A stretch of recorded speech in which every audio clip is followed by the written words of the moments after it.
the widow and the town. Spit landed just shy of her boot. Clara didn't flinch. Her steps held steady down the cracked dust of Main Street, the hem of her long black coat whispering over her scuffed leather shoes. A bruise, dark as dry plum, peeked out from under her left eye, yellowing at the edges. The townsfolk didn't meet her gaze, but their sneers followed her like dogs sniffing rot. She passed the barber's window. Inside, 4 men sat with feet kicked high, eyes sharp, mouths full of laughter they didn't bother to hide. One tipped his hat mockingly. Another mimed a slap. "You dropped something, widow," called a voice from behind. She didn't turn. The weight of a rotted apple struck her shoulder, burst wet down her back. Someone chuckled low. Others watched and said nothing. The sheriff leaned against the post outside the jailhouse, cleaning under his fingernails with a whittling knife. "Ought to stay home, Miss Clara. Ain't decent to parade yourself after what you done." She kept walking. Past the church with its crooked bell. Past the bank with its barred windows and glass too clean. Each step stirred grit underfoot, a rhythm the town knew too well, the widow's walk. Jed Carter's coat still hung from her shoulders, though he'd been in the ground near a year. Folks had stopped bringing casseroles the second week. By the third, someone carved whore into her barn door. No one ever fixed it. Near the saloon, the swinging doors creaked. A drunk stumbled out, nearly colliding with her. His breath reeked of rot gut and regret. "Well now," he slurred, "ain't you a fine thing? You come to entertain us again." Her eyes lifted to his, calm as winter stone. She said nothing. That quiet made him bolder. He raised his hand. A single crack snapped through the air. Not gunfire, leather on flesh. She staggered sideways from the blow. The crowd gasped, but no one moved. Blood welled on her lip. She straightened slowly. Her coat flared with the wind. Then she walked on. The drunk laughed. The crowd returned to murmurs. From the hill beyond town, a lone rider watched. Sunlight caught the edge of his silver belt buckle. A hawk circled high above him, its cry sharp against the sky. Down below, Clara made Carter cross the final plank toward her porch. She paused, turned back toward town. Her hand trembled, not with fear, but something older, something deeper. Resentment had roots, and hers ran all the way to hell. In the stillness, the storyteller's voice returns. The rancher rides down. The hooves echoed before the dust rose. By the time the first eyes turned toward Widow's Ridge, he was already halfway down the slope, a black silhouette against the burning sky. The town stilled. Harlan Drake hadn't set foot on Main Street in 12 years, and now he was coming like a storm wrapped in silence. His horse, a dark-coated gelding with eyes like gunmetal, moved slow and sure. No whip, no rush, just the sound of iron meeting dirt, steady as a clock winding down its last hour. Clara May stood on her porch, hammer in hand. She paused mid-swing, a nail half-driven into a broken shutter. Her gaze locked on him. The rest of the town just stared. The banker came out, fat and red with suspicion. The sheriff stopped mid-drink at the saloon. The preacher peeked through stained glass. Drake didn't look left or right. He rode to the widow's steps and dismounted in a single fluid motion, his boots striking the ground with a weight that felt final. From his coat pocket, he pulled a strip of rawhide. Wrapped inside, a silver ring, dull but whole. He placed it at her feet like an offering. No words. Her fingers curled tight around the hammer. Then she dropped it. Behind her, the wind caught the edges of a torn curtain in the window. Behind him, the whole town held its breath. She bent, picked up the ring, turned it once in her fingers. No shine, just meaning. Still, no words. He tipped his hat. She nodded once. That was all. 3 days later, they stood before the preacher in a church too small for the silence that filled it. Clara wore her black lace veil. Harlan wore the same coat he had the day he buried his father. The preacher cleared his throat. "Do you?" Harlan Drake. "I do," he said. The widow's voice came clearer. "I do." The preacher stammered something about vows, then stepped back. No kiss. No rice. No smiles. They walked out side by side, and not a soul dared follow. That night, the saloon near emptied when Harlan Drake walked in and set a single coin on the bar. "One drink," he said. The bartender poured with shaking hands. Drake raised a glass. "To Clara Drake, my wife." The sheriff shifted in his seat. A poker chip dropped to the floor. Harlan's voice cut the air clean.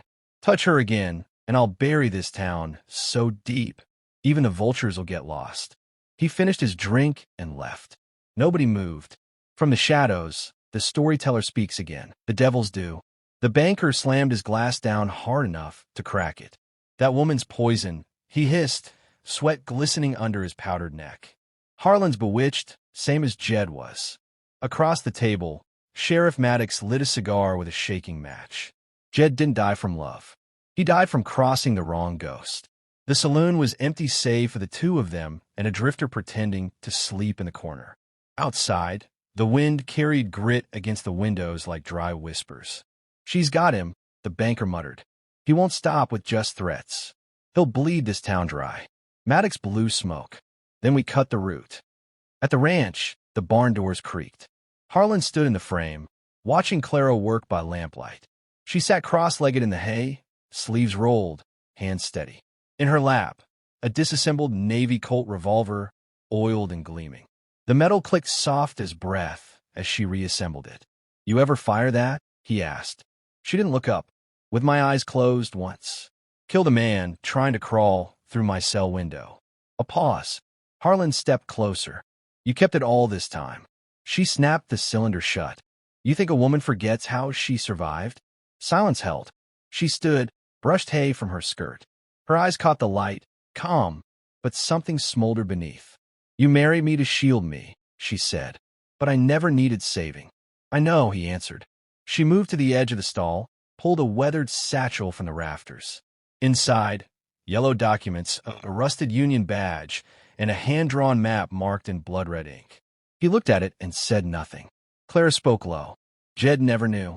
Thought he married a grieving farm girl. Truth is, I served under the name Cal Mason in the 39th, fought through Antietam. Lost half a lung and still kept shooting. They found me out, stripped my rank, locked me up. She pulled a ribbon from a bag, frayed and faded. This was my commendation once. Harlan nodded. I didn't marry you to protect you. I married you so you could move in daylight again. The lantern flickered. From the far distance, a coyote called. Clara's voice dropped. They're planning something. I can smell it. Harlan stepped back into the doorway. Let them come. She holstered the Colt at her side. The leather fit it like memory. The wind picked up outside, loose boards rattling like bones. I buried the name Carter, she said. Let's see what Clara Drake can do. The storyteller's voice scratches against the dark. When justice rode tall, the firelight touched the edge of her porch before the torches did.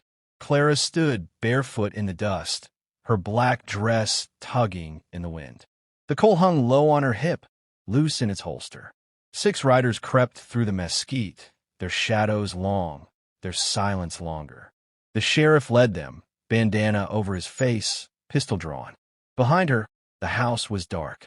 Still, Harlan watched from the ridge above, rifle steady, unmoving. The first torch arced toward the barn. Clara fired once. The flame dropped mid-air, thudded into the dirt. A man screamed, clutching his shoulder. The horses reared. One rider turned to flee. The Colt cracked again. He fell from the saddle, dead before he hit. Hold! Maddox roared, pulling his bandana down. You want to die? For a goddamn widow. Clara stepped forward. No one dies for me. They die because of you. Another rider tried to circle wide. She ducked behind the water trough, fired through the slats. He tumbled off, jaw shattered. Maddox cursed and fired back. Wood splintered near her shoulder. She rolled, came up kneeling, both hands on the grip. Shot once, his hat flew off. Again, his gun dropped. He charged. She didn't flinch. He reached her. They grappled, boots scuffling in the dirt. He struck her jaw hard. She staggered but didn't fall. Her hand found the Colt again. She pressed it to his chest.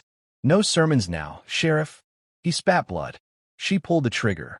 The sound echoed off the canyon walls. The last rider fled.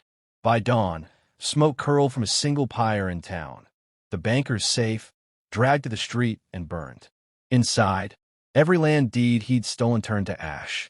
The sheriff's star, hammered flat, lay nailed to the church door. No one touched it.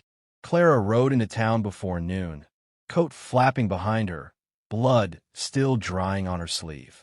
The townsfolk parted like grass before wind. She dismounted, tied her horse to the saloon rail, and stepped inside. "Whiskey," she said.